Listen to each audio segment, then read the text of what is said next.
Sadness. Okay, good morning, y'all. This is Ron. Go ahead and get started today. On yesterday we mainly spoke.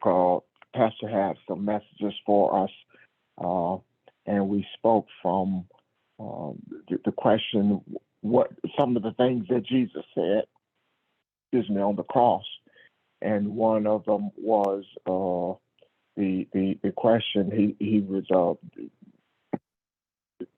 explaining to us rather was what Jesus, God, Lord, forgive them for they know not what they're doing, and he went into some explanation of that, and I think we'll go into a little bit more on some of those sayings on the cross this morning. If there don't have any other questions or lead us in another direction, I'm we here, Ron. also had you are here, good. Okay. I was just mentioning to everyone yesterday we spoke on what was said. One of the messages on the cross was, Father, forgive them for they know not what they do. Yeah. So that mainly what led lesson yesterday. I want to ask if we have any questions on that. And we also spoke on forgiveness, and that was, I think, in my opinion, one of the most enlightening uh, discussions we've had on forgiveness. Because for me anyway, it opened the door, opened my eyes rather to something I thought that I already understood. So I thought that was powerful. But if you would please, let's see. I have a question. Someone texted me a question I want to read out loud about forgiveness, and that we can start from there if you don't mind. Okay. Okay. The question says, when you forgive someone, does it also mean that you trust them? If not, why does the church teach this philosophy while making others feel guilty for not trusting the offender? Pastor, would you like to open us up? Yeah. Okay. That question is to me or to whom, or just out there? Yes. Well, I wanted you to start first, and then we'll go from there, if you don't mind. Yeah. Honestly, when you forgive someone, it does not mean that you have to trust them. It does mean that your feelings toward them is not you don't have any animosity towards them, but you don't have to trust them. Forgiveness, it says forgive, it doesn't say trust. That's a big difference. Um, Forgiveness, as we talked about yesterday, is about opening the door, granting the person who did something that you didn't like or hurt your feeling, whatever. It opens the door for them to return to begin. What does that mean? Open the door for them to return to begin. It does not mean that the individual person returns to begin. It means that you are open the door for the energy that's guiding that person to be repurposed. And this doesn't mean that the individual person goes back in all of his ways. It grants opportunity for that person to change. For example, if someone has done something wrong to you and you forgive them, then that energy of forgiveness grants that action, give the action rather opportunity to never happen again. However, if that person retains the energy that hurt you, then it will happen again. One of the more practical things is we were talking about yesterday, I believe, we used as an example racism. When someone is racist towards you, when you forgive them, that energy that perpetuates racism through that particular person, that energy, the door is open for it to return to beginning to be repurposed. If that person chooses not to embrace the accept the forgiveness, or not to embrace the positive energy that would change their racist attitudes, then the energy remains the same.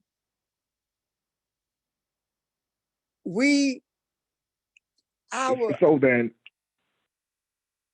I'm Go sorry, ahead. go ahead. I thought you were done.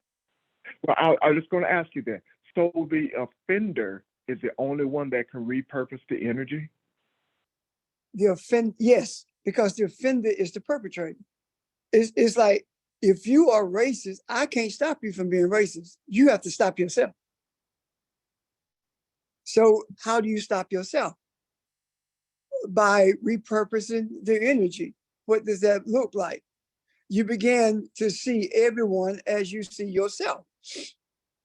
Why do I say that? Because the one who forgives, if you truly are forgiving someone and you don't have any animosity towards them, that means that you see them as you see yourself, as one spirit. They are you and you are them.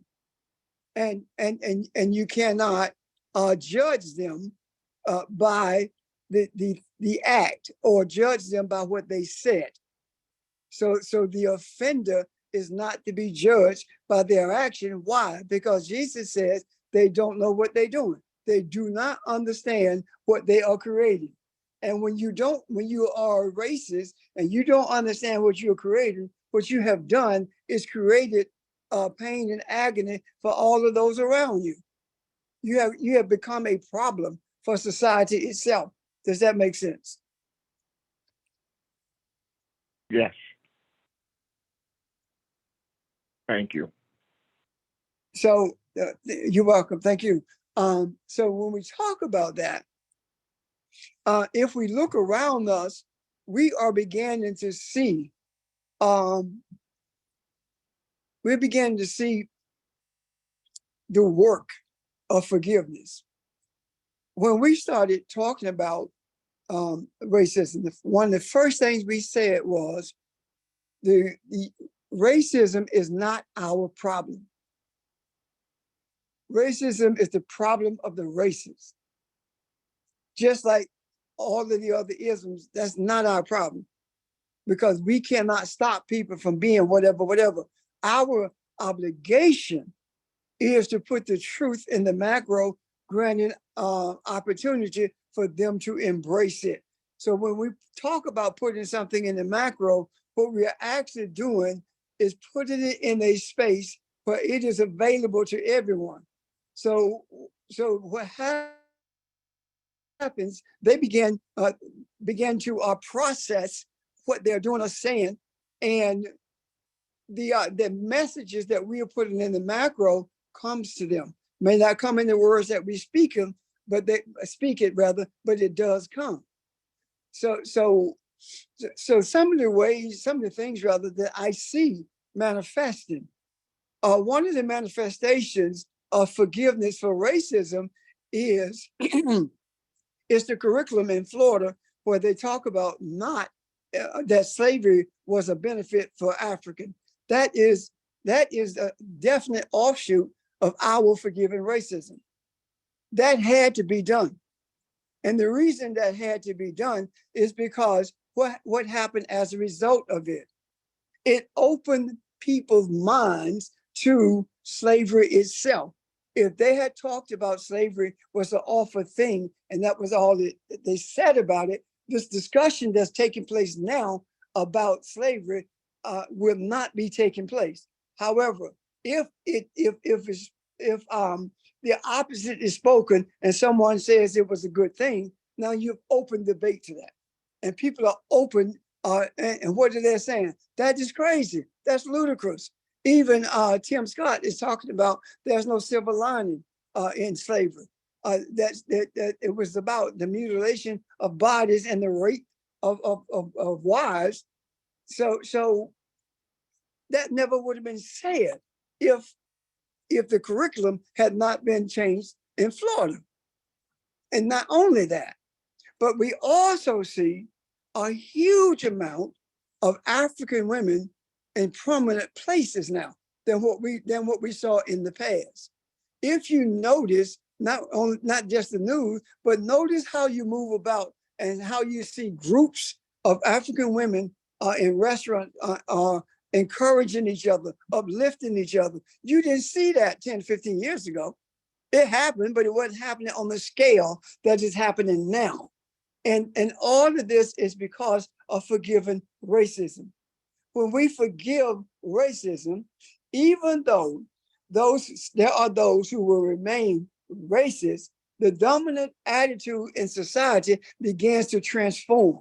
And the transformation of that attitude in society is a transformation that guides us to seeing that all of us are one spirit. And people began to genuinely see everyone as themselves. They began to look beyond skin color, tone, ethnicity, etc., and began to see people as people. We are right before our eyes, seeing the transformation from imbalance and divisiveness to a place of harmony. We are seeing that coming into play. Does that make sense? Is that clear? Angela, while she's getting the mic, this is all coming into effect because of forgiveness. We talk about macro, but we can see the effects of it, and sometimes we don't recognize it because it's so subtle. The other reason we don't recognize it because we're not looking for it. The other reason we don't recognize it is because we're so caught up on talking about how bad things are or getting upset about what people say or what people do. And the more we talk about what people say or do, the more we talk about how bad Trump or how bad McConnell someone is, the more life we are giving to it. Yesterday, I talked about we have to be careful and not be divided, and we have to be careful not to follow shiny objects that confuses us. We have to be careful about that. And the more we follow these shiny objects, the more divisive we are in terms of the way we address things. And I'm not just talking about people on the phone, I'm talking about period. The more divisive we are in those things, the more we are unable to see read rather the signs of the times. And the signs of the times are always in our view. If we don't give life to the signs of the times by recognizing and talking about it, then we are giving life to just the opposite. Is that clear?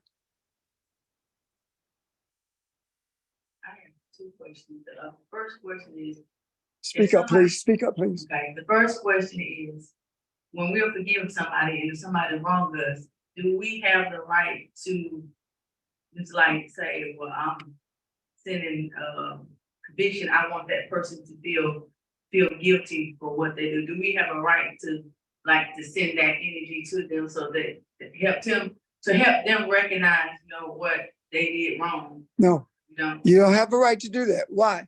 Because forgiveness works on itself. You don't need your help. It does not need your help. When you forgive somebody, the energy of forgiveness does its job.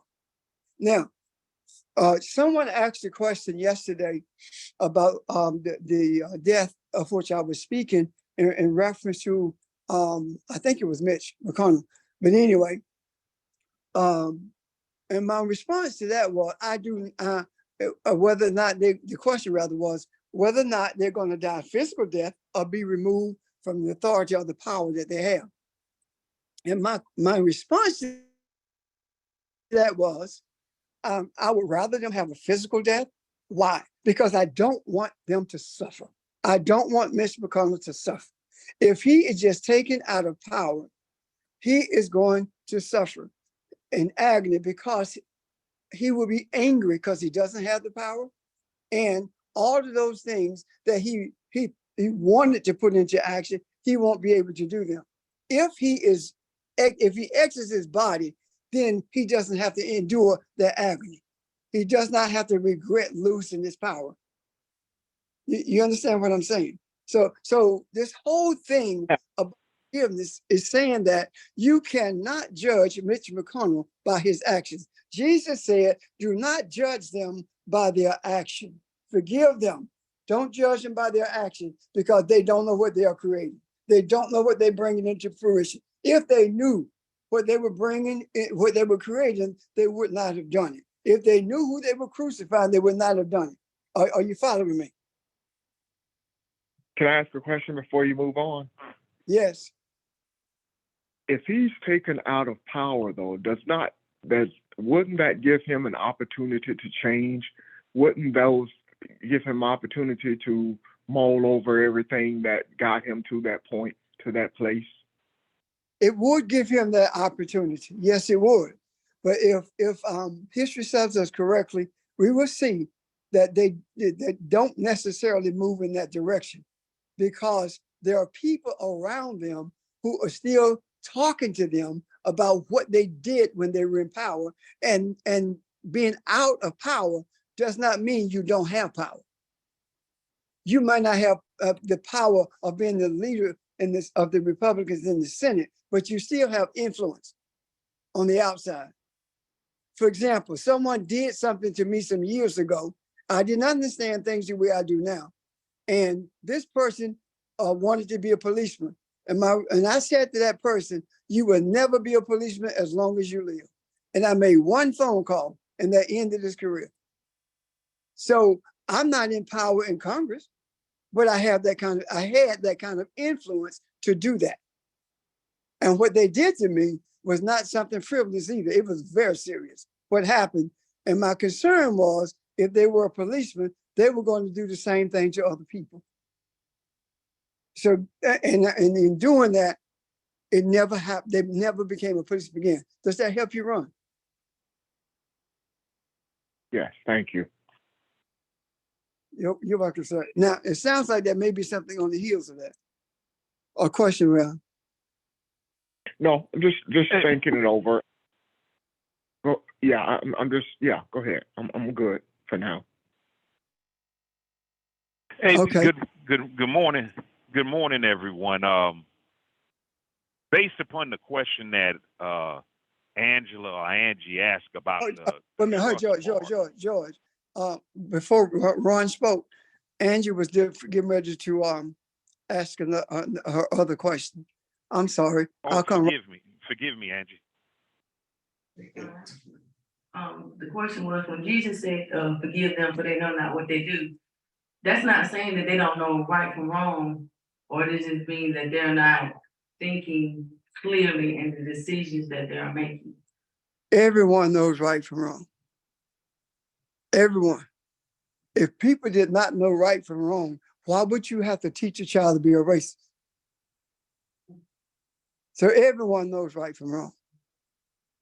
But they do not pay attention to how what they are doing affects other people.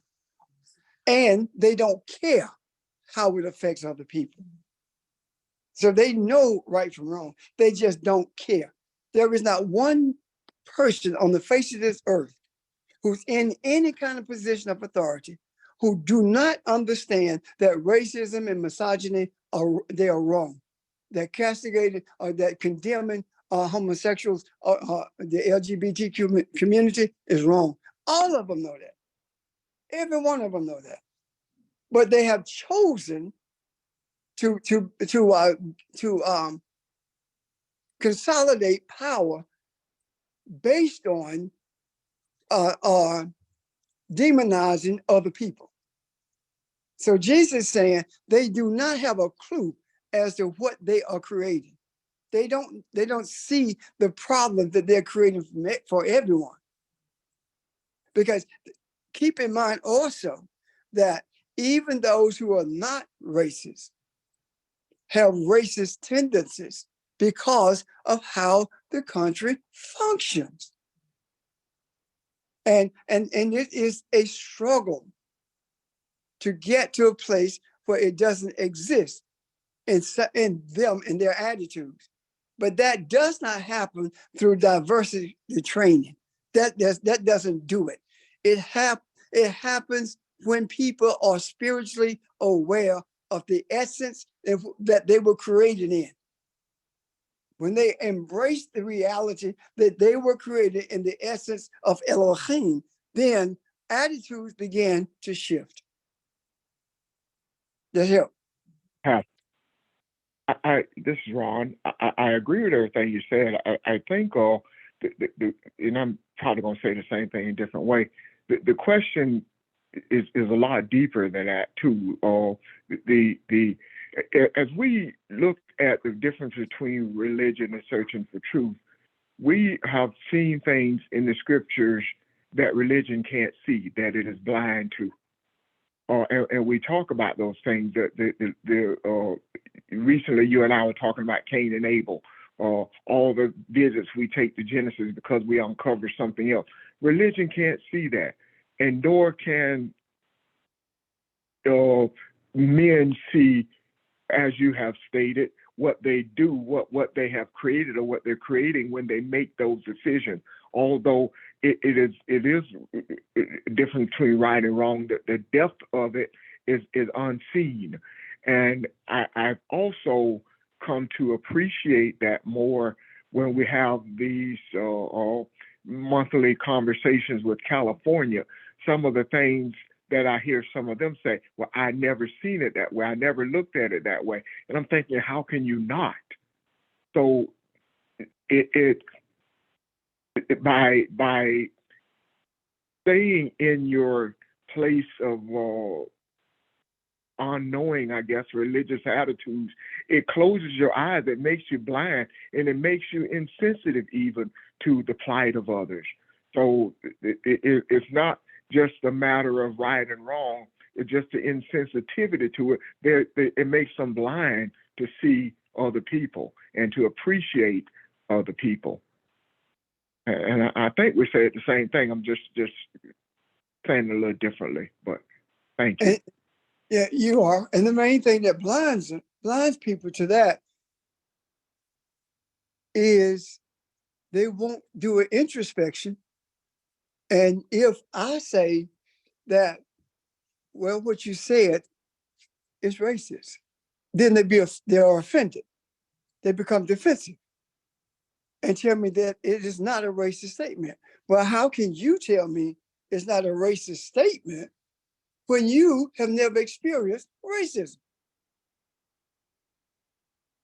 The dog whistles that we hear every day from people in politics that speaks to racism, those dog whistles are not considered racist by those who say it. And when we talk to people who hear them, they say, no, they didn't mean that. In other words, they do not want to hear from us about what racism looks like to us. If it's not somebody telling us we can't come in this store because of the color of our skin, if it's not somebody telling us that we can't get a job because of the color of our skin, it's not racism. But we encounter racism every single day. And it's not all that someone won't let you in their store. They let you in, but they follow you.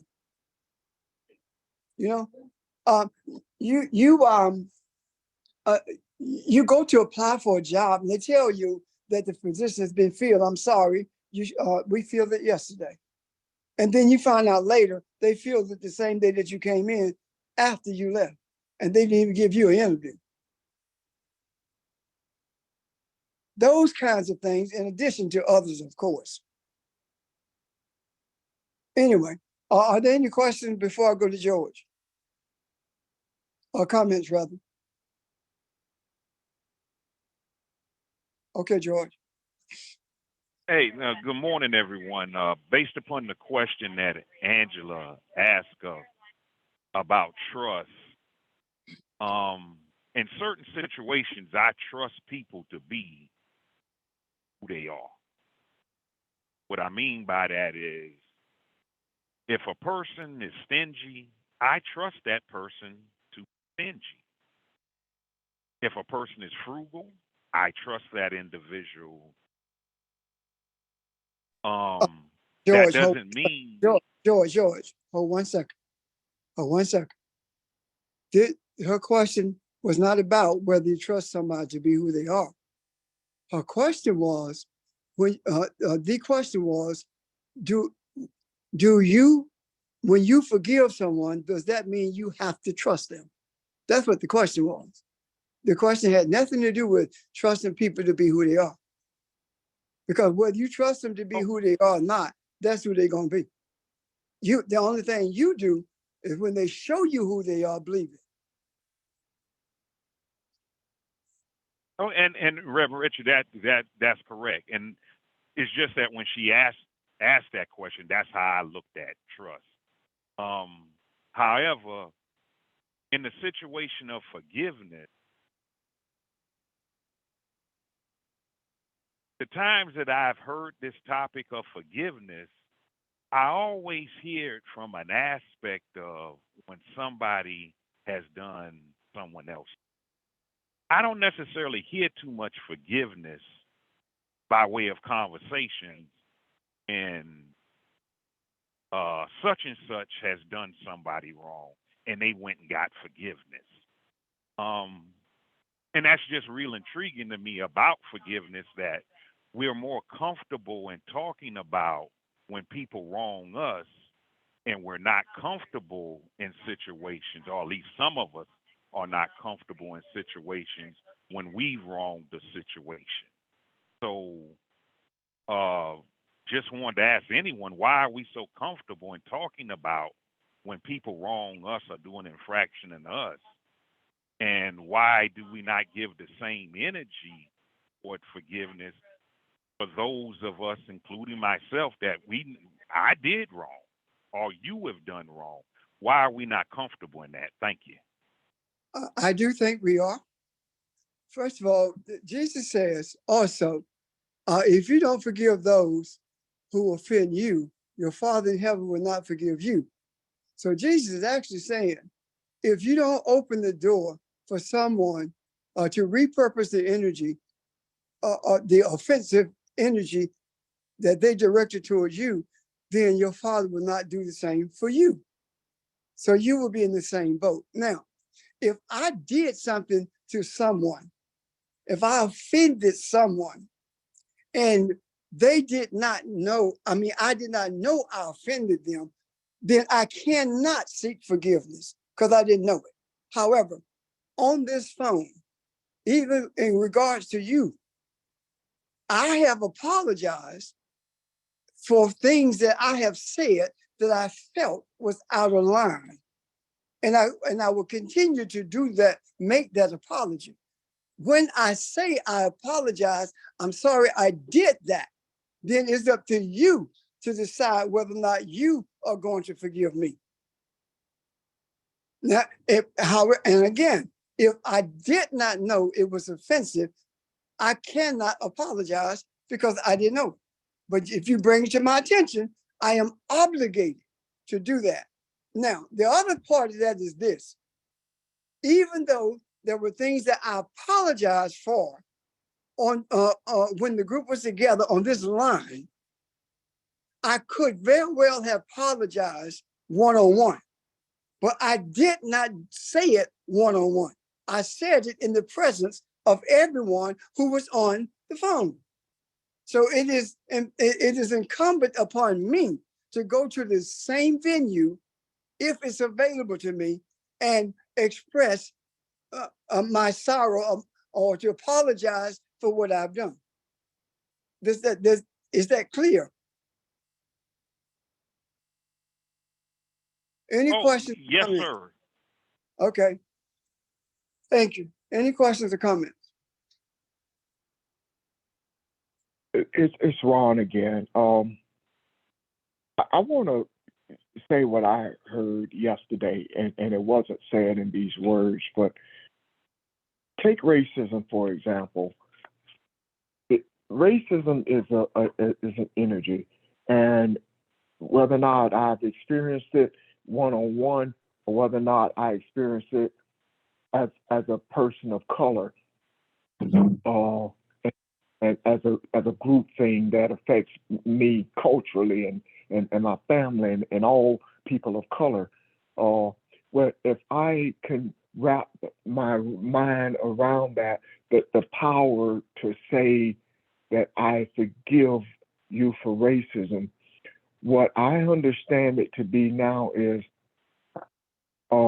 the effects of the universe and taking it back to the beginning. This goes back not only through generations, but from all the way back to where racism started. So for me to be able to make that statement is a strength, energy that not only speaks for me, it speaks for all of those that have been damaged by it. It speaks to that energy that has done the damage. So the repairing does not necessarily have to come from the person who hurt me. The repairing starts from the beginning, from the inception of and those who have been hurt from it from the generations, from ancestors. In other words, this type of energy, this type of power is not bound by time. So that's the power of it. And I think we take the strength from that if I just look at it as an individual thing, who has wronged Ron, or who has discriminated against me by not giving me a job that I deserve, or whatever.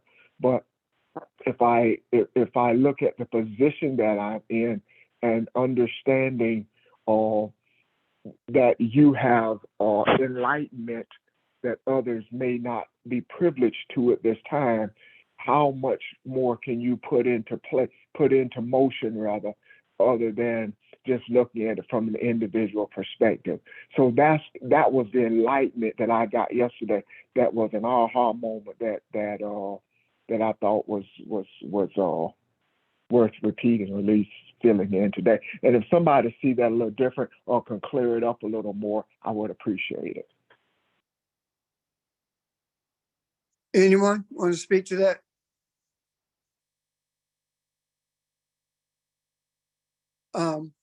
It is evident that everyone individually does not have to forgive.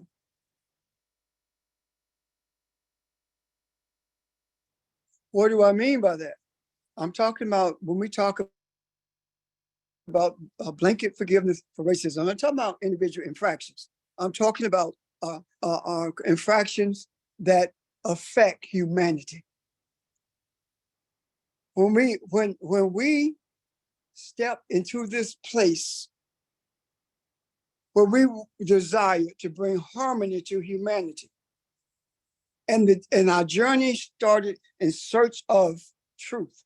We wanted to know what's really being said. And our journey carried us to begin.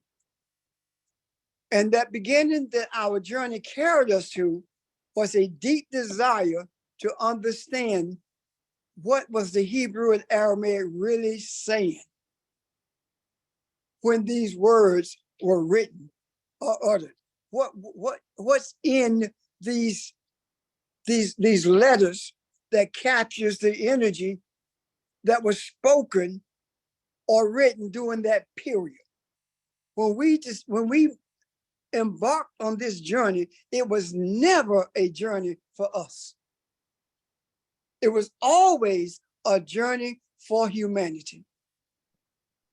And because we are on a journey for humanity, if you really think about it, the major things that we have talked about affect humanity: racism, misogyny, LGBT community, the anger and hatred directed towards them. All of these things have an effect on humanity. Now, as far as getting a job, being racist or not getting it, that comes under racism.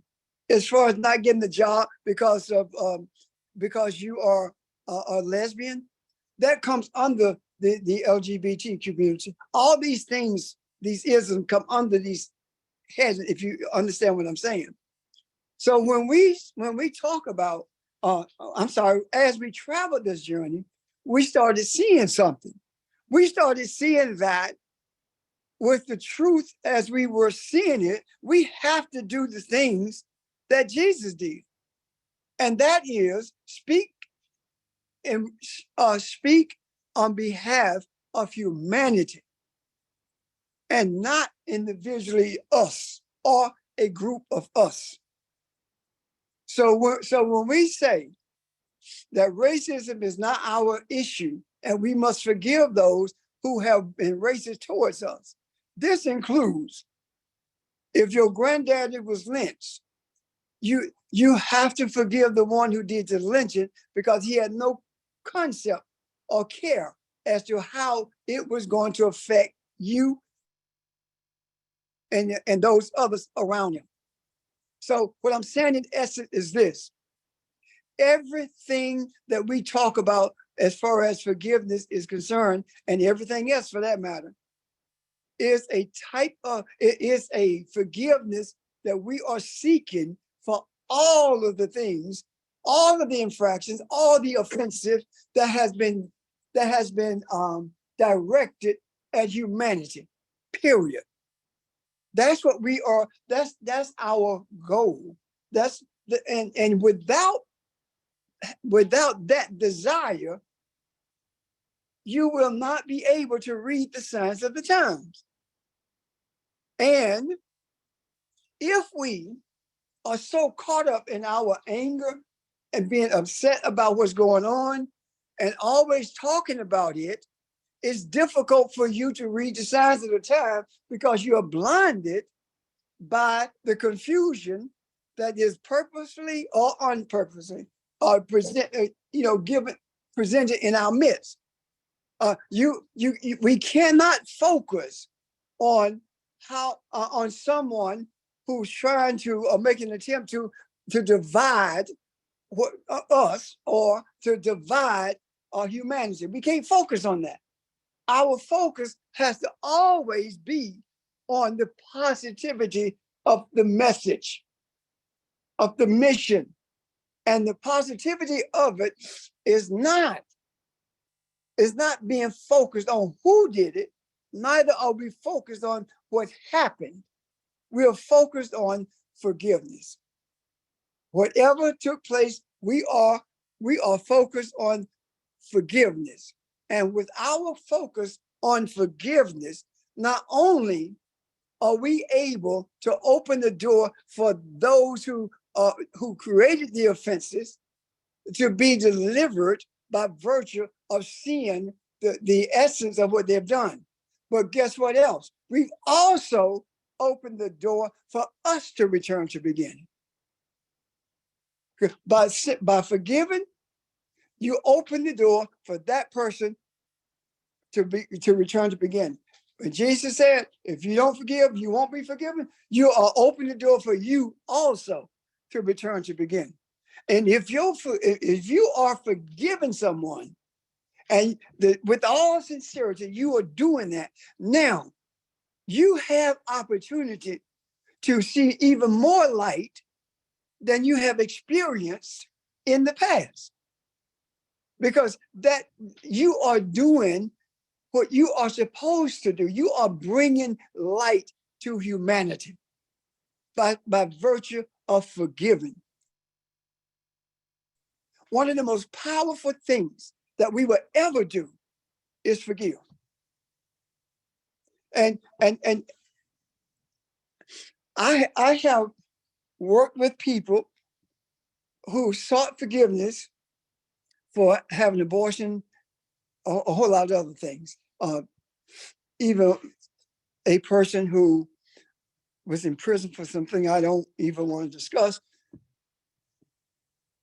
I worked with them for forgiveness, and the people who perpetrated those things what did I do? They said that they had forgiven the person who offended them. But when I take them back through processing, they begin to cry and feel the anger and the pain. When I talk to them about, tell me what you see, when they tell me what they see, and I say to them, look them in the face and say, I forgive you. A whole lot of people can't do that at that point, even though they say they did it. What they actually did, they gave lip service to forgiveness that the church had told them. Just say, tell them you forgive. That's lip service. But when you start dealing with your soul, that's a whole different ballgame. And I've had people who had trouble saying those words, I forgive you. But those who were able to say those words, I forgive you. And I say to them, now, watch them walk out into the light. Let them just let it go. See it disappear. And when they do that, I talk to them and bring them back to where we are. And after a while, I take them right back to the scene, and there are no tears and there's no anger. That's the forgiveness that I'm talking about. I did not realize what I was doing until now. And what I realized that was taking place is that they were not only being taken back to the place where the offense took place, but they were also given the opportunity to go to carry that incident back to the light. And when they forgave, they were enlightened themselves, their burden was lifted, and now they're able to function without that anger, without that hatred, without that pain. Does that make sense? Been there, done that. So forgiveness is very, very powerful. Angie. I wanted to ask, so when you say you forgive somebody, okay, you're not going out there talking to somebody else, but just, I say you talking within yourself. But you say you forgive the person, but then you rehearse in your mind what the person said or what the person did. So that's not really forgiveness, is it? What you have done, when you forgive, you have freed that person, but not yourself.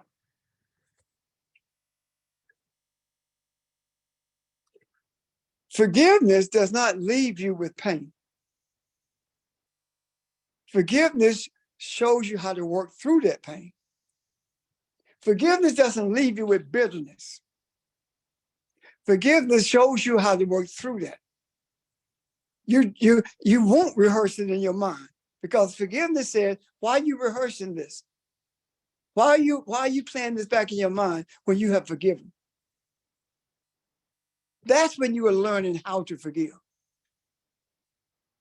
When forgiveness becomes second nature, then you don't rehearse it. You don't experience the pain. You don't have the bitterness. It's just something that you have let go of. And telling someone just let it go. That's not how it works. Forgiveness is something that a lot of people have to work through. And what has happened is we have not had people to talk to us about what forgiveness truly is.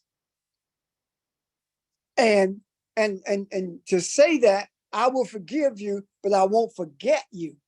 Now the question is, are you saying I'm gonna forgive you, but I won't forget the act, or I won't forget the agony that you caused me?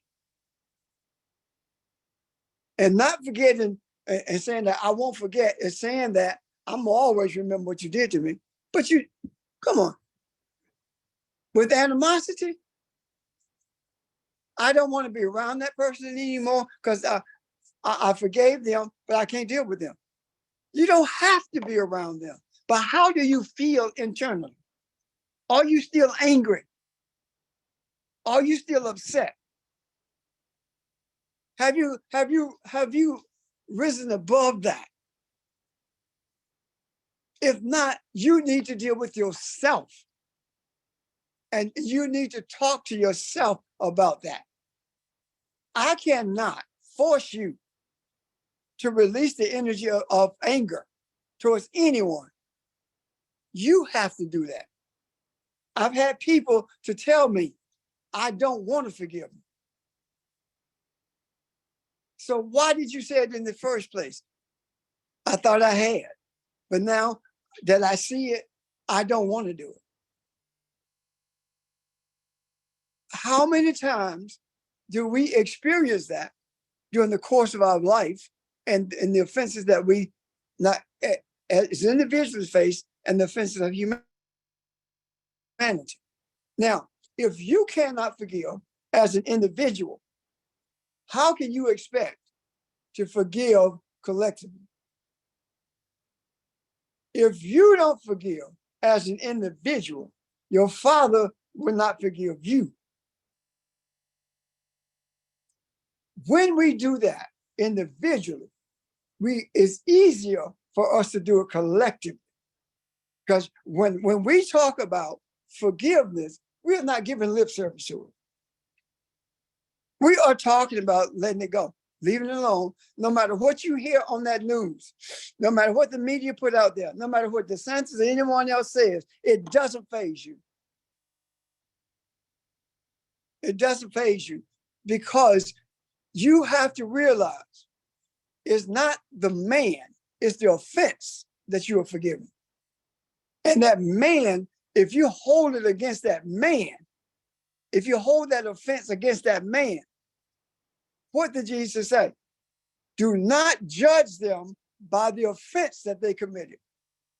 Do not judge, forgive them because they don't know what they're doing. Don't judge them by what they are doing. Don't judge them because they have no clue as to what they are creating. They think that they are good, that they're right in doing what they're doing. They think that they're politically correct in doing what they are doing. Don't hold that against them. Let it go. Do not allow it to affect the life of humanity. And then you will begin to see the signs of the times pointing towards harmony. Let me say this while I'm talking about this. All my life, as I've grown up, and most of us, we've been told that all of us have European blood in us because of slavery, right? But that's not true. Europeans have our blood in them because all humanity came from the womb of an African woman. So it's projection. Does it matter? Sometimes it does, but it shouldn't. What matters is the truth. That's what matters. We have to be the light. Jesus said, I commend my spirit unto thee, unto you, right? And then it says, and he gave up the ghost. Well, he gave up the ghost is nowhere in the Aramaic at all. It simply says, I commend my spirit unto you. What he's saying is, according to the Aramaic translations of it, what he's saying is, I return my breath. I return the light to its source. That's what he's saying. The spiritual essence of my being, I release it to the source. That's what he was saying. So he is releasing it to begin. Does that make sense? So you can't do that in this earth while you are walking around if you don't forgive. The forgiveness came before the release of the energy of the breath to its source. Does that make sense? Any questions? Because I want to connect those two in a moment. Or comments. And I know I talked a lot. I have a tendency to do that sometimes. Questions or comments? Pastor, I have a comment. Good morning. This is Jackie. The other day at the office, I had an interesting conversation with a client. She's about to retire. She's a white female who's lesbian, and we just she had to sign some documents, and we were just talking. And I said, "You sure you're gonna do it this time? You're gonna retire?" She said, "Yeah." She's from Rochester, New York, originally, and she said she's going back home. And I said, "Oh, you're going back home?" And she said, "Yeah." She said, "Man, I just can't believe the racism down here." And then she started talking about DeSantis. I didn't even know what he had said. You know, I knew he had said something, but I didn't know what it was. And she said, "I never was." She said, "When I was younger, I lived in Rochester. I wasn't raised around Black people." You know, she said, "But oh my gosh," she said, and I know she's heard some conversations too. And she said, man, I just can't believe it, the way it is here." And then when she moved here with her partner, and she talked about all the, I guess, you know, offenses or whatever people said about them as a couple. And her partner, she passed away, and but she was a producer, and she worked with a lot of men, and with her being lesbian, so she had that strike against her. And then now this lady here, she, you know, she's, like I say, she's going back. But I was really surprised that, you know, she felt that way. I mean, I guess I never thought about it. But anyway, when she shared that with me, I don't know. I felt that the message is getting across. But she says she's never, you know, felt that way. And I think that she left her purse on my desk, and she was like, "Oh, I'm about to leave my purse." She said, "You could have it." She said, "Credit cards and money's in there." I said, "Well, it's not going to do me any good because it's not mine." And I don't know if that raised the brow with her, but I said, "It's not going to help me." I said, "Because I would have given it back to you." And then I don't know. We just struck up a conversation, and she works third, and she stayed there for hours, and we were just talking. And when I shared with her about the discrimination against Black mothers, that's what raises the brow with me. And she said she had never looked at it that way. She said, "But now I will." I said, "Because I just pray that the doctors see a face, a human, and not a color when it comes to any doctor, you know, for that matter." But I know I saw something recently on the news about how Black mothers, how they're discriminated against because of color. But I just wanted to share that, and I thought that was interesting coming from her, because I didn't know she felt that way, but it left me feeling. And I told her, I did share this before she left. I said, but her name is Pat, and I said, "Pat," I said, "the way it's going to change, the perpetuators will have to change it." I said, "Because we weren't raised that way." And then I even said, I said, "Well, on the flip side of that, there are some Black people that are racist." She said, "But I can see why, because of what has been done to them." Black people can't be racist. And I can't. But No. anyways, I was just, I wanted to share that because it left me just feeling like the message is getting across. Thank you. Thank you. Racism is not just words. Racism is a system. A system. And Black people don't operate the system. Racism is systemic.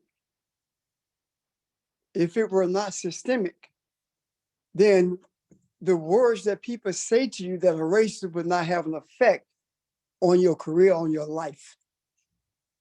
We don't operate the system. We don't own and control the means of production and distribution. We do not control the economy of this nation or any place for that matter. Racism is systemic. It's a system that was put in place. And the sooner we understand that racism is an energy, because when I say system, you don't see anything, because the system is an energy force. And that energy force must be dealt with in order for racism to end. And the system is intact because I guess around 80% or more of the people in Congress are baby boomers. They are white men, especially the Senate, white males, baby boomers, meaning that they were racist when they got there, and they still racist.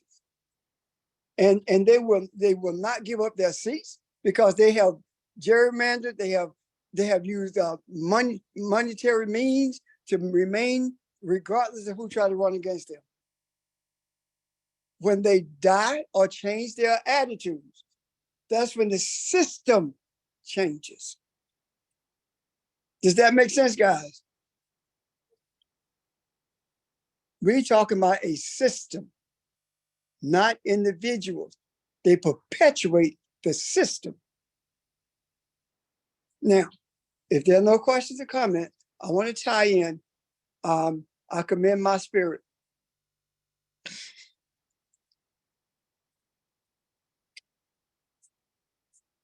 When Jesus is making these statements, or these statements that are attributed to Jesus, what are we seeing here? You don't have to be on the cross for these statements to impact you. When Jesus said, not only will you do things I do, but greater things than these you shall do, this is one of them also. These are words that has an impact on us. So if you don't forgive, you can't return the energy to the source, because the source is not the place of unforgiveness. Do you hear me? When I said I give up my free will, that means I'm giving up my life energy.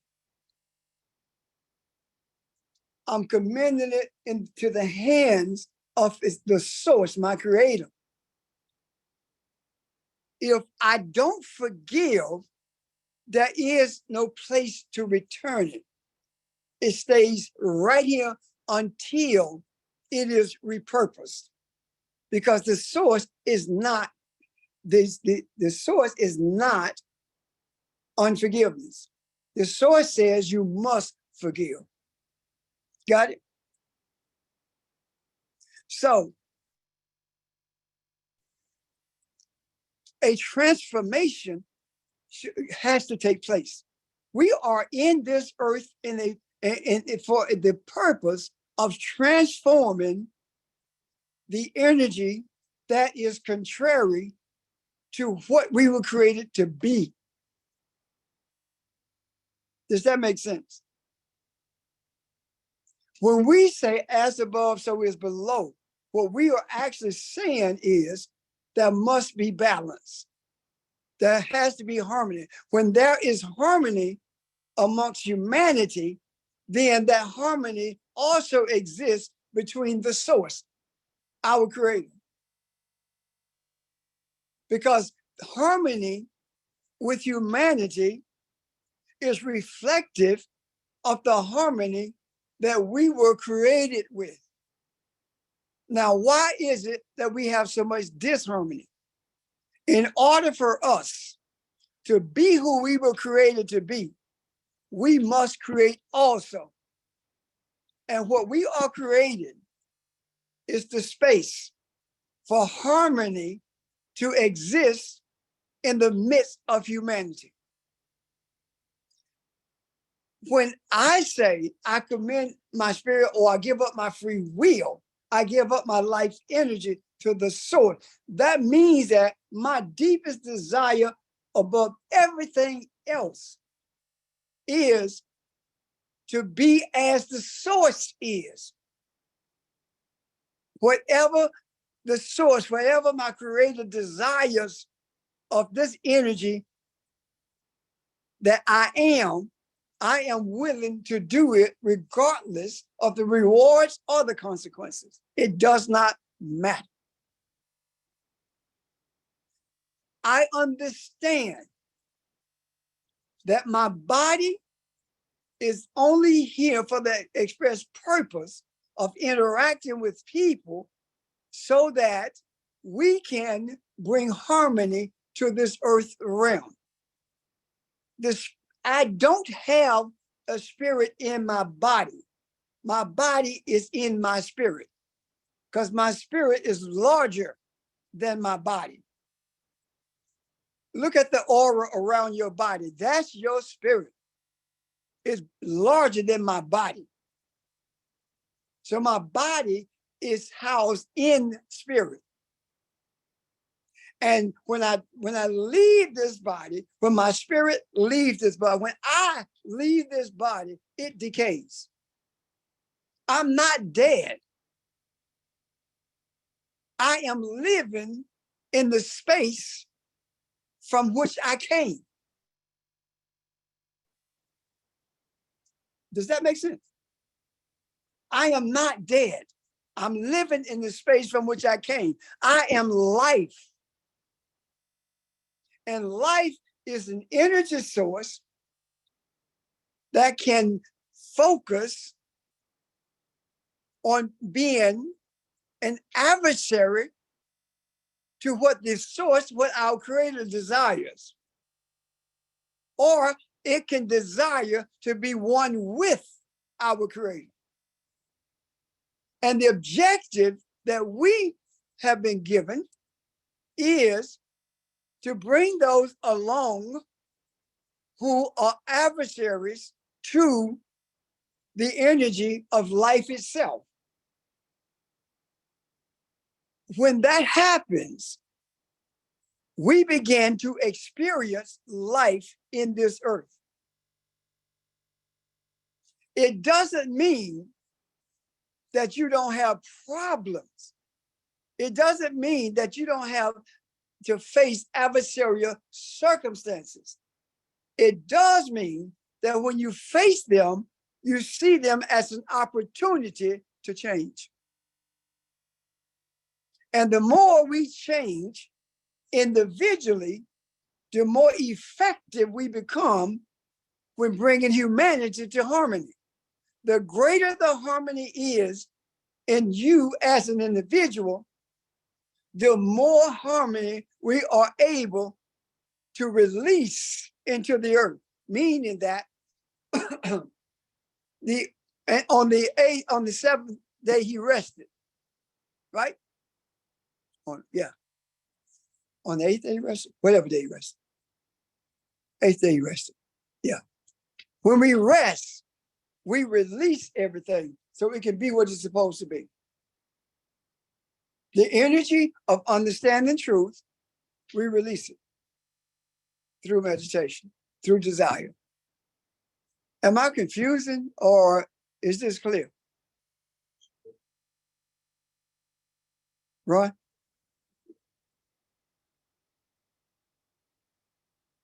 It's clear. You're not confusing. And I think he rested on the 7th day, didn't he? I haven't turned back to that. It was the 7th day. Yeah, he rested on the 7th day. The 8th day was the new beginning. Yes. The 8th day, since we're here, the 8th day was the day of release. The 8th day was the day where you can see everything that was released. When it says he rested on the 7th day, he released everything. He released life, and everything that had been spoken to into existence became alive. I guess that's the right way to say it. So when we talk about resting on the 7th day Sabbath, it's about releasing everything, all the truth and life that's in you, all the truth and life that you are, releasing it for the benefit of humanity. But guess what else? When you release it for the benefit of humanity, you are also releasing it for the benefit of the earth itself. That is what's meant when it's written. The earth is waiting, is moaning and groaning, waiting for our redemption. It's waiting for you to realize who you are. It's waiting for you to release the truth, the life that you are. But how can you release that if you don't know that? If you don't know the truth, you can't release it. If you don't understand that Shabbat is more than a day where you take off from work, then there is nothing for you to release. I have always taught that Shabbat was a day of reflection on who you are. It's more than that, far more than that. Shabbat is knowing who you are and releasing. And when you release it, you see a new beginning, the 8th day. Does that make sense? Any questions about that? If you have questions, please ask them. Because honestly, I have never seen it the way I'm talking about it. But based upon what the Aramaic and Hebrew understanding of rest is, that's what helped me to see it clearly. And I have a question. When you say it's released, does that mean then things manifest? it means that you have given the life energy to it for it to manifest. When we talk about manifestation, what we are talking about is seeing the signs of the time. The signs of the time is simply seeing what's changing, not what's changed, but what's changing, because everything is a continuous process. Does that help, Audrey?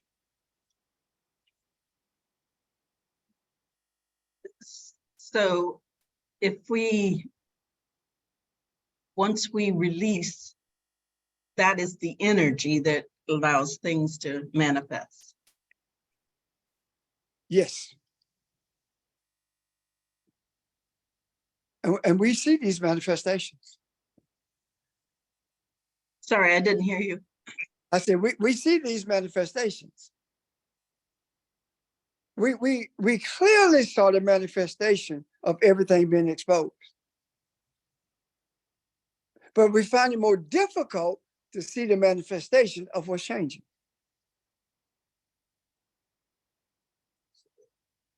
We see what needs to be changed, but we find it more difficult to see it changing. Because we're looking at what we hear on TV. We're looking at things are worse, as opposed to pulling the curtain back, tearing the veil from top to bottom, and looking behind it and seeing what's changing. Does that make sense, Ms. Audrey? Yes.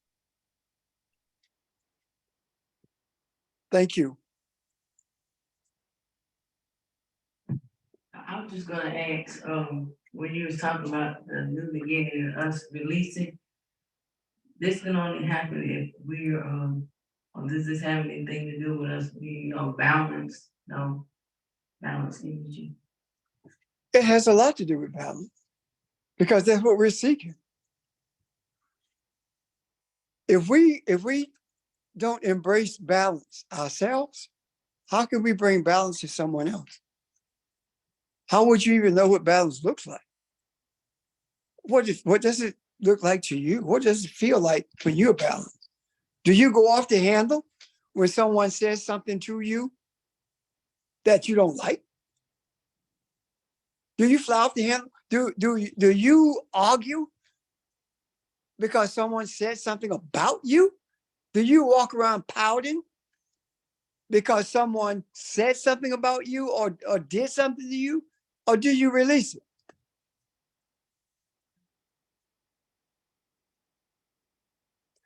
Balance.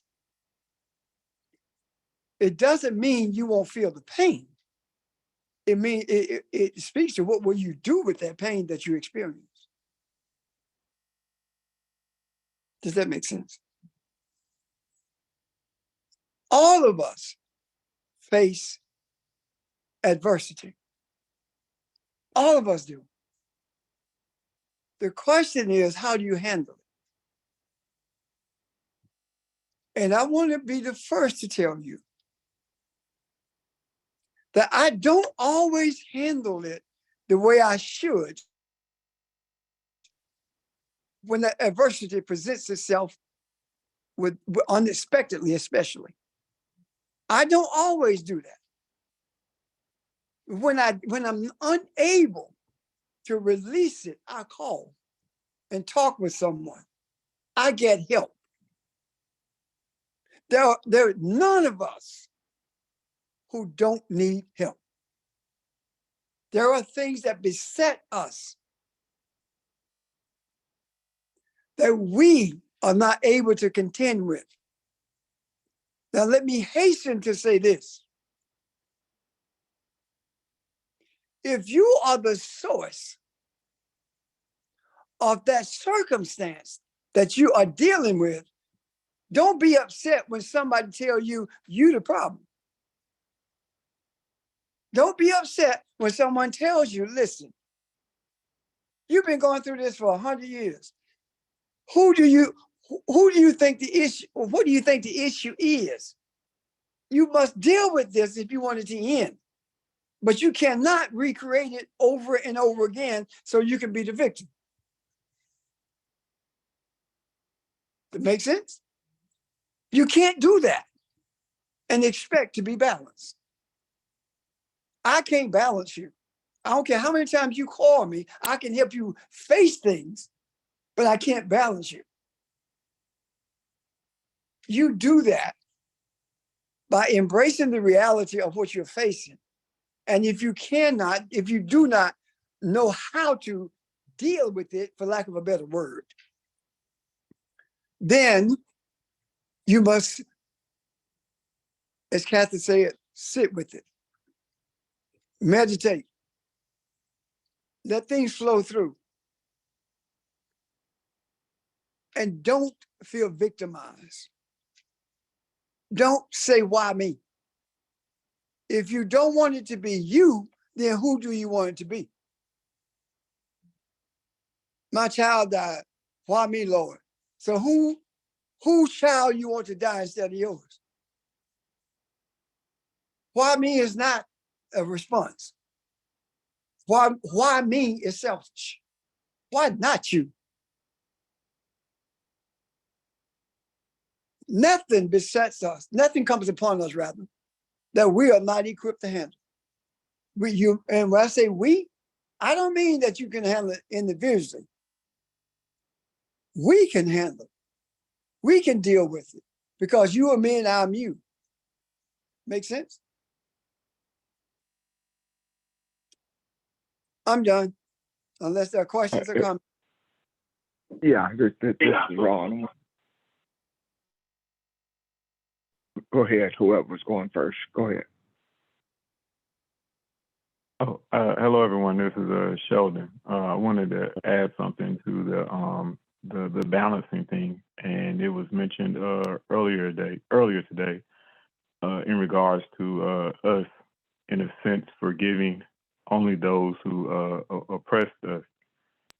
Whenever we forgive anyone, we are doing indirectly and sometimes directly working with ourselves with forgiveness, or helping ourselves out greatly as well in another way as it relates to balance.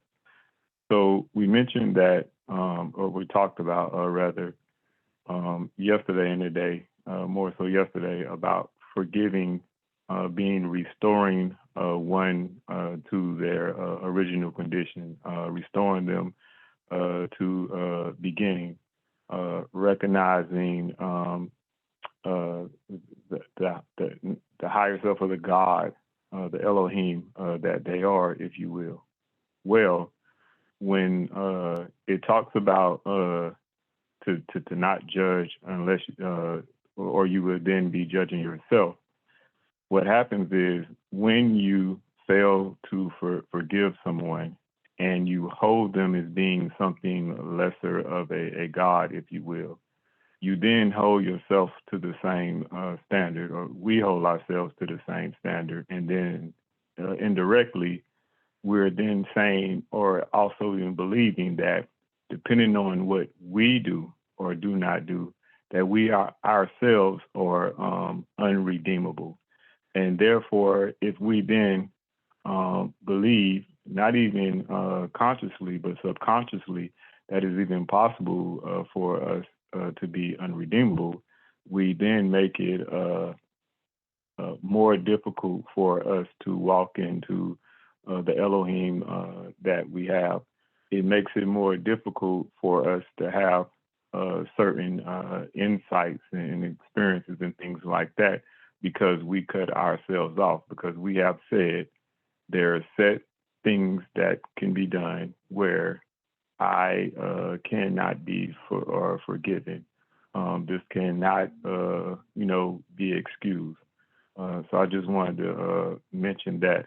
And thank you, Pastor. I really love you breaking down the distinction between lip service forgiveness and actual forgiveness, where one has encountered or dealt with the supposed charge that they hold against another, and in a sense, excusing or taking away the charge that they hold against another individual.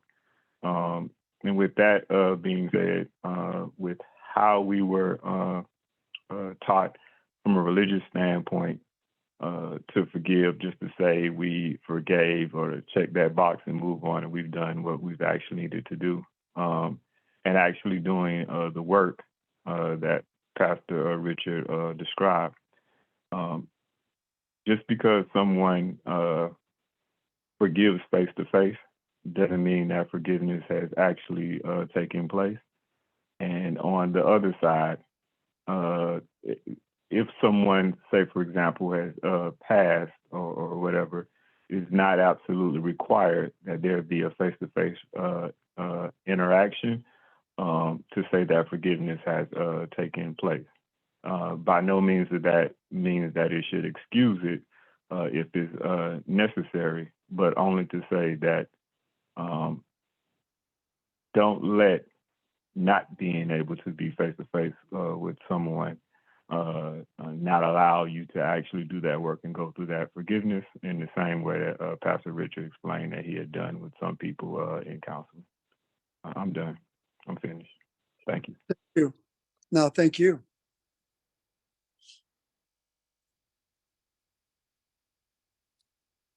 Ron? Hey, this is Ron. Yeah. I'm gonna back you up a bit too. We talk a lot about back to the beginning. I want to talk about the power of that, because I picked up on something today that the forgiveness, and Sheldon just touched on it, knowing and having the desire to truly do that is what sets things in motion one way or another. The other thing you mentioned, understanding creation and the end of on the seventh day resting, understanding what resting is, and going back to the beginning. What is talk about the beginning again? What is in that? 'Cause that seems to be so powerful, and if you don't know how to rest, then returning to beginning does not sound like it is available to you. And not being able to forgive does not take you back to that place either. So that there must be something very powerful about that, being able to return. And you mentioned it when you talked about free will, giving up free will, but all of that just sounds like it releases something and takes you to different or higher, lack of a better way of saying it, to a higher place or something that's more enlightening than where you were from the beginning. So in regard to being able to release the seventh day, how does the beginning look to you? What do you do with that at that point? Do you understand what I'm saying? I do.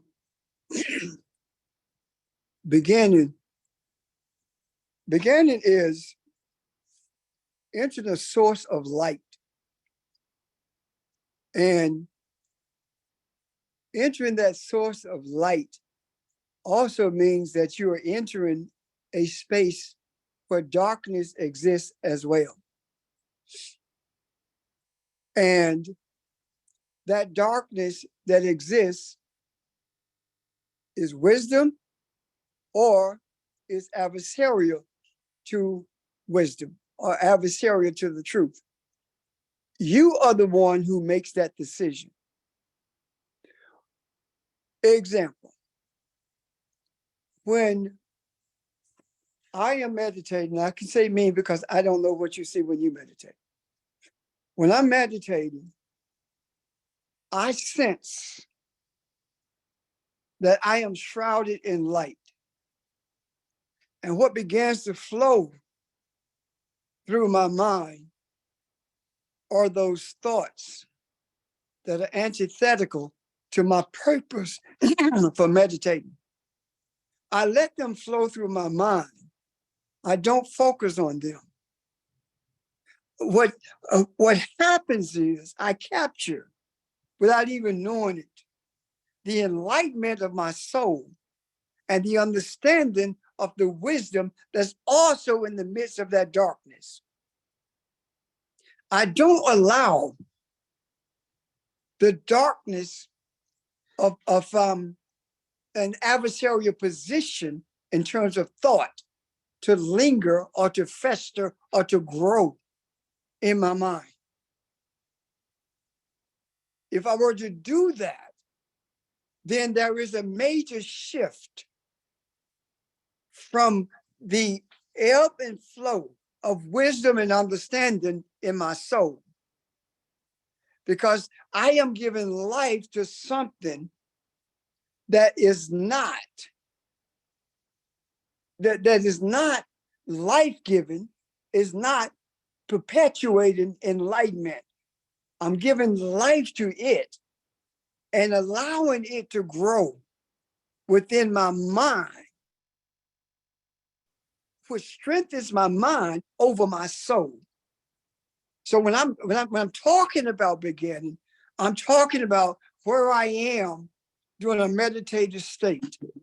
And during that meditative state, I'm talking about I am in the beginning of everything that's ever been brought into existence. Because everything that was brought into existence came from the same light. Even adversarial thoughts came from the same light. And without the adversarial thoughts, there is no way that we can be Elohim. We can't be God. We can't be what we were created to be if there are not adversarial thoughts. Those adversarial thoughts are the thoughts that gives us free will to choose to be light or to choose to be an adversary to light. So when I mention beginning, this is what I'm talking about. What I'm experiencing, that cloud that covers me. There is an experience that when we talk about how the body feels, that is an experience of enlightenment that I seek to embrace and to embrace me. I seek to be separate from this body in my thoughts so that I can be present with the Lord or be present with my Creator in my thoughts. And when I'm present with the Creator in my thoughts, that means that my soul is feeding my mind.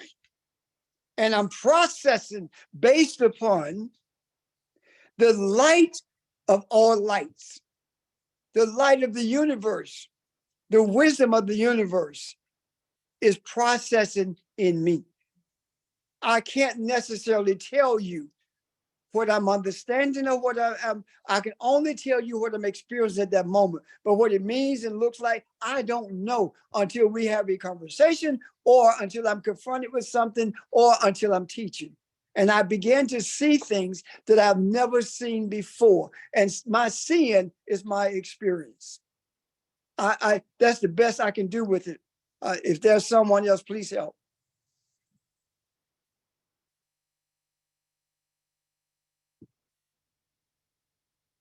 Anyone? I like something you said.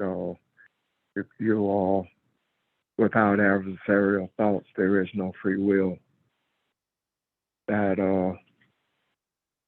kind of hit home a little bit.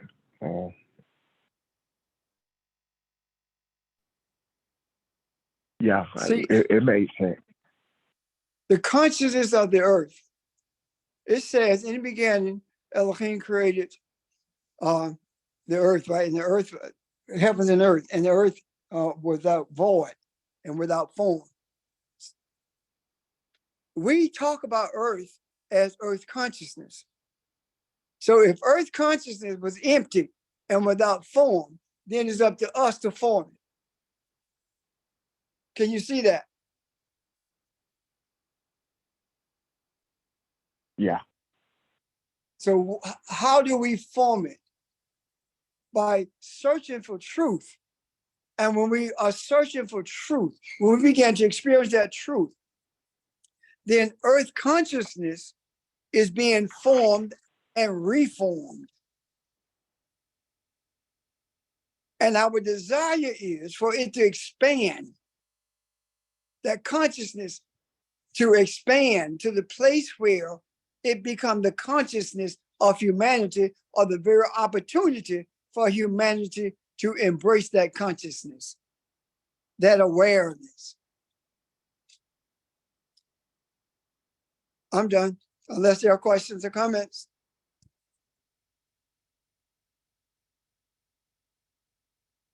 While you were talking, someone texted me a question. Let me get to it and I'll ask it. The question says that you spoke about resting on the seventh day. What if you can't rest all night, but then you feel as though you have on the eighth day? I guess they're saying you feel like you have rested on the eighth day. Let me read it again. Pastor spoke. You understand it? You understand the question? I think I do. I think I do, because we're not talking about a physical rest where you rest all night. You can, okay. When we talk about the rest that releases life energy into the consciousness of the earth, that can happen at 12 noon, just as easily as it can happen at 2 a.m. So it's not about resting your body. It's not about resting, period, in terms of what we call rest.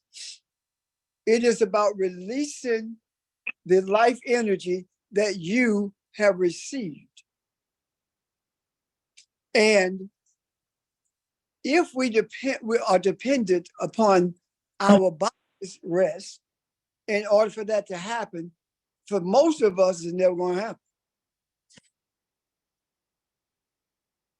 It's easier to rest physically when you can separate yourself from the adversarial or adverse experience that you have during the day. When you say that I can't clear my mind from my work, then what you're saying is, I don't know how to separate myself from the material world. Okay. Work is just work. And teach yourself how to relax, meaning that if you have to leave work, in order for you to leave it at home, you have to stop at a restaurant or a bar and leave it there. Or you go home, watch a movie, or you go home and go to sleep. But you need to separate. Because if you don't, work will become your life. And you were not created to live, work. You were created to bring humanity to a place of understanding who it is. Does that make sense? And if it doesn't, please text Ron and simply say it doesn't make sense. Or if you have another question, fine. If anyone else have a question in the meantime, would you raise it? Or if you can want to explain it or address the question, please do that as well. She Pastor, did can I so. add something to that? Sure. This is Audrey. I think in addition, what it means about rest is, for example, if you're really struggling with something that you need to make a decision about, and you don't really know what you should do or which ways you should go, and you're really struggling, but once you make the decision, your body kind of sighs, your brain kind of sighs, which means you rest. Because you've made the decision, you know what you're gonna do, and that's what you're committed to. So you kind of rest in that.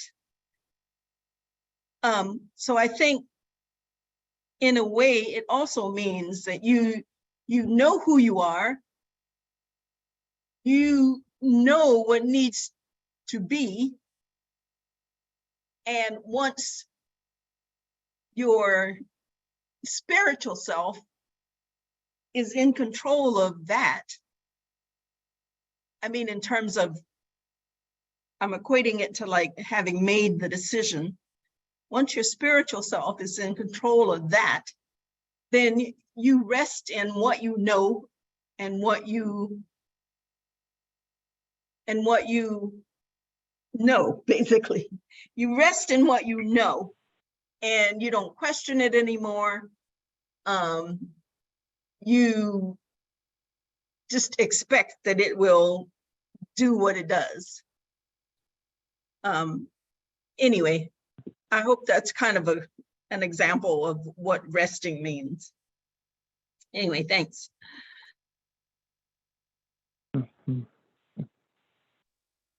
Thank you. What you described is you create the space for it to do what it does.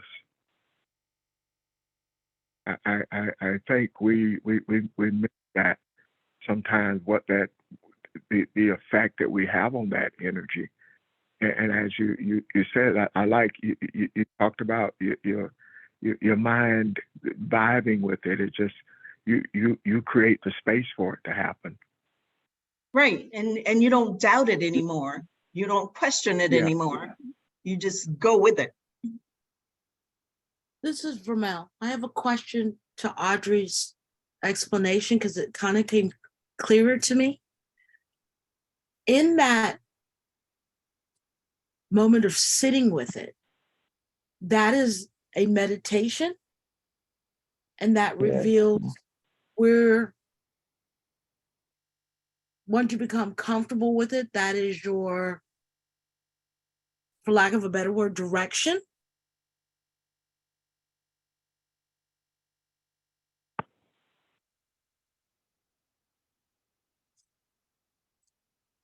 Or were you, who are you directing the question to, Vermeil? Anyone that can answer it, I guess Audrey, Ron, you. If I understand your question, Vermel, Mm-hmm. Yes, once you sat with it, and once you have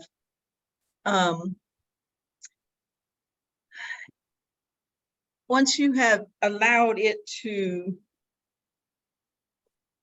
your spirit to I don't know what I want to say. Once you've allowed your spirit to make the decision, for lack of a better word, once you become, once you know that is how it should be, or what direction it should go, then yes, you can let go of it. and it will go in the direction that you've settled on, for lack of a better word. The Somebody struggle, help me. yeah, the struggle is we are making efforts to explain spiritual things. And it's not easy to put words to experiences, because even sitting with it is an experience, and knowing is an experience, and knowing who you are helps you to know that things are going to work out the way they are supposed to work out, and it does not always mean it's going to be the way you want it to. Yeah. So Vermel, sometimes you get to a place where you know that this is the right way to go.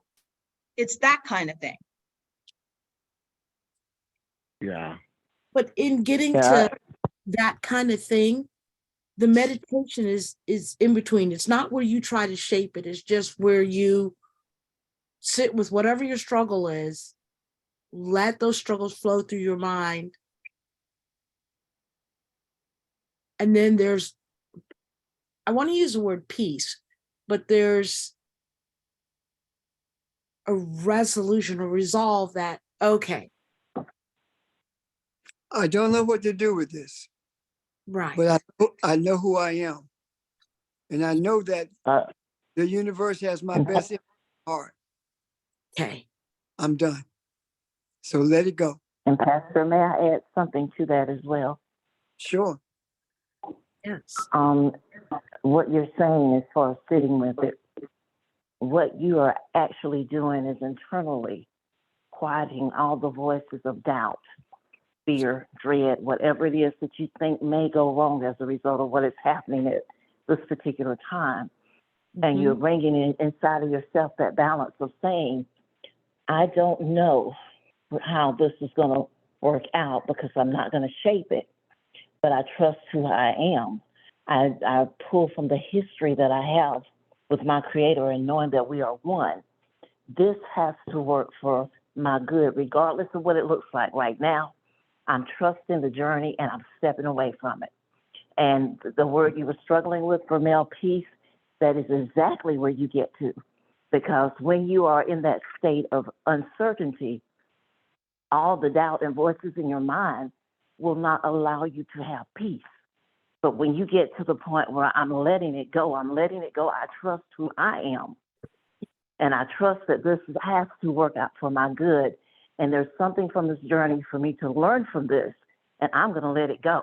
I'm not shaping it however it's supposed to play out. It's going to work for my good. It does bring you to a point of peace, and then you can just let it go, because the sitting with is bringing you to a place of internal balance within yourself, if that makes sense. It does. That's where you find out where you are in any given event in your life, right? In terms of balance. Exactly. Okay. Exactly.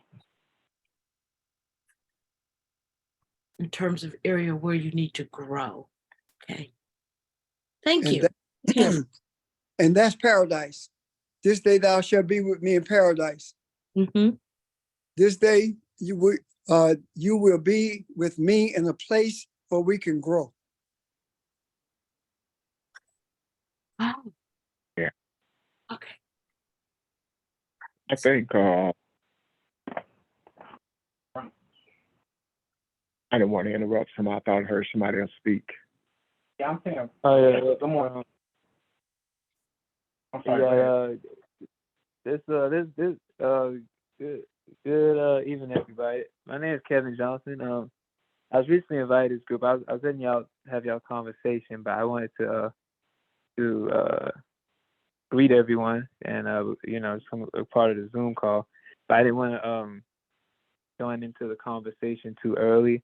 That's why I'm kind of just listening to what everyone's saying. But I wanted to introduce myself as Kevin Johnson and just let you all know that I was on the Zoom call. I didn't want to come off as rude. So hello everyone. So I'm Kevin Johnson.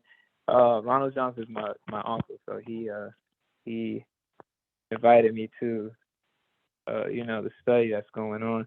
And yes, I just wanted to make my presence known and just say Thank hey you. to everyone.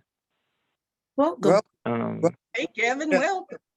yes, and if I could add one input from just something that that I feel, and hope you all can correct me if I'm right or wrong, but with every choice that I make, one thing that I haven't been big on the Bible, but from me, the beginning stages were me understanding the purpose of the Bible, and that's the book of life. So whenever with any choice that I struggle with, I try to follow what God's word is, and whether it's a hard choice for me or not, I stand firm on those things because I know that ultimately that's what's going to guide me to my best life. So, for instance, even with my journey now with studying the Bible, I've lost a lot of friends. There's a lot of people who wouldn't even want to hear things that I would be, interested in. But I have to go with what I guess more godlike, if that makes sense to y'all. I hope that I'm not like kind of just rambling, but I think for me, all of my choice making is I try to find what ultimately what my father, what God would want me to do in any sense. So not sure how relevant that is to the topic I was saying, but as far as right or wrong, I think that we're all mortals and that nobody really has the answers. So if I just try to lean towards people of God. So even with my Uncle Ron and speaking with you all, like these are the kind of groups that I am interested in bonding and learning with because it's like-minded people and we're all looking for the same purpose. So for me, there is no right or wrong in a lot of things. I just kind of make choices and I go with that, go with what God wants. But if I serve for God and wholeheartedly, that's the only way He's going to really show me the path that I want. thank you. Thank you for your input.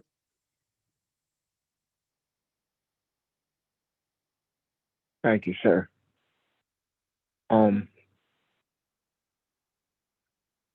Something I wanted to say that I heard in Vanille's question. I think we sometimes get kind of caught up in the word meditate and even pray. And we hear Pastor or Kathy or Audrey, anybody, and how they pray or how they meditate. And it may be different for us. It may be where you are, and it may be different than what you did yesterday. Your meditation one day may be at 3 o'clock in the morning while you're laying in bed, and the other one might be while you're at work sitting in your space, and Yes, it looks different to you. So the sincerity and the desire is part of it. I'll give an example. As Audrey was saying, or things that you're trying to make a decision on. I've been there, and on more than one occasion, but here, the last one I remember, I was sitting with something, and I got a phone call, and somebody was telling me about a situation they were going through. Well, immediately my mind went to their situation, and it always seems to be easier for me to see solutions for others than I do for myself. But I remember offering them offering them some suggestions to try. And as soon as I got off the phone, then I saw my own situation. I could see it clearer. So what I'm saying is our meditations can come in what we need at that time. It may not always look like a meditation to you or what you, all I'm saying is sometimes we may try to even shape our meditations, and that too is not necessary. So I hope that makes sense. Yeah, you said that last. You said that the meditation. You said doesn't always make sense. No, I'm saying don't try to shape it. Don't try to make it look like what you have read meditation is supposed to look like, or what someone else has told you what prayer is supposed to look like. I'm Oh, saying, yeah, let it be you. Let it be from your heart. Let it be your desire, and go with that flow. Yeah, let it take you on a yes, journey sir. or whatever. it be. Yeah. Yes, sir. So like I said, I'm not. I'm not taking up anybody else's time. Does anybody else have anything else that they wanted to say regarding that?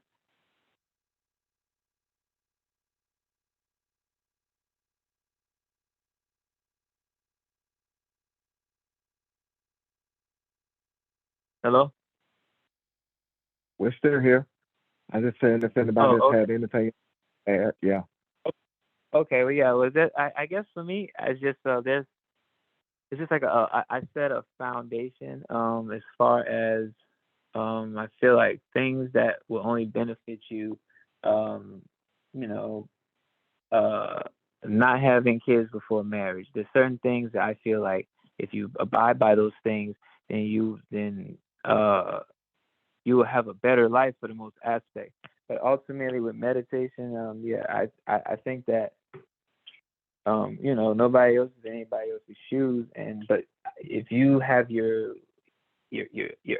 ethics, if you have these things that you stand on, this is who I am, this is what I'm going to do, then I'm okay with making the decisions as long as I'm moving righteously, even if that might not be what the group think is that I make decisions that it's going to be better for not only me, for everybody. You have to think in a certain aspect in order for you to even think clearly. Selfish thoughts are going. You're going to make the wrong choices. But so I think for me the biggest thing is just you have to really know yourself, like you said, and meditate. I'm big on meditating. I think if you don't do that, then you can't really. You're not susceptible to anything. Like I'm hoping to be able to talk to you, and it's just different perspectives. It's things that it's just I really don't know how to explain it. Like I said, I'm early on, but I'm definitely Yeah, and Kevin, I do encourage you to listen, and we do encourage questions. Something you said though, you mentioned about having kids. We're not. I think what religion has taught us is there is a lot of thou shall nots, and that's something we'll talk about and we'll get into, because we're not big on a lot of those, and we think that a lot of that is what kind of holds people in place and not allow them to be free and see who they are. So we'll talk about that more and let you form questions to ask, and we'll go from there. But thank you for logging in, and I hope you gain something from this. And I'm going to ask you to write your questions down, because that's the direction that these usually go in. Okay? Yeah, no, I appreciate it. Yes, sir. No, this is a good opportunity. I'm looking for something to write down on. Okay. Well, yeah, because we'll be back tomorrow at 6, and I'll make sure that you have the times. But yeah, right. And I understand you're anxious. Hey, we're here every week. We do this 3 days a week, and you'll have an opportunity to ask any question that you have. Okay. Okay, and also learn. I just want to be, just be susceptible. But yeah, no, it's nice to meet you all, and I appreciate the referral to be, a part of what y'all have going on. So I look forward to to the next meeting. Okay, man. All right. I'll give you a call in a little bit, okay? But anyone All right. else, any questions, comments? Charles. Oh, that's okay then. If you didn't, we will. Okay, it's done. Okay. Charles' question was cleared up when you were talking, Ron. Okay, okay. Well, this seems like a good place to take a pause for now. We've it's almost been a couple hours anyway, and I think a lot has been said. I like the conversation on forgiveness again. I like the conversation on the beginning and the seventh day and resting. The questions and comments. A lot has been said. A lot for us to consider. And thank you, everyone. And again, I continue to encourage questions. And thank you for everyone who sent me a question by text. And please continue to do so. And look forward to tomorrow evening, okay? Hope you enjoy the rest of your Sunday. And look forward to seeing you again tomorrow. Have a great day. All right, thank I you. use Bye. good day. Thank you. Everybody. Bye. All right, bye.